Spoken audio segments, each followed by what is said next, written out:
Ward number 1 ના સ્થાનિકોએ કર્યો છે વિરોધ। પંચવટી સોસાયટીમાં પીવાના પાણીની સમસ્યાને લઈને વિરોધ કરવામાં આવ્યો છે। છેલ્લા એક સપ્તાહથી પાણી ન મળતું હોવાની રાવ છે। સ્થાનિકોએ પાલિકા સામે નારાજગી વ્યક્ત કરી સૂત્રોચ્ચાર કર્યા। પાદરા જંબુસર રોડની કામગીરીને લઈ પાઇપલાઇન તૂટી છે અને પાઇપલાઇન તૂટતા પીવાના પાણીની સમસ્યા સર્જાઈ। આ વિસ્તારમાં ગટરની પણ સમસ્યા હોવાની રાવ છે। તંત્રને રજૂઆત કરતા જવાબદારીમાંથી છટકતું હોવાના આક્ષેપો થઈ રહ્યા છે।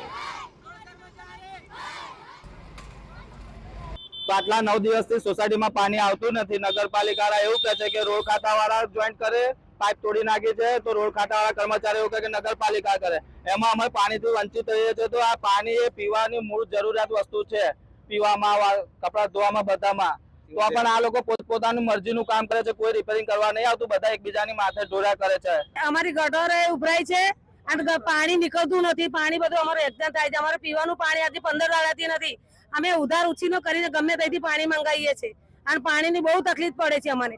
ના માને નગરપાલિકા વાળા, ના માને ના રોડ ખાતા વાળા અમને ના પાડે છે કે એમને પૂછો ને એમને પૂછો। તો અમે કોને પૂછવા જવાના છે તમને? તો રોડ ખાતા વાળા કહે છે કે નગરપાલિકા વાળાને પૂછો, નગરપાલિકા વાળા કહે કે રોડ ખાતાને પૂછો। આટલી અમારે 15 દાડાની અમને તકલીફ છે। અત્યાર સુધી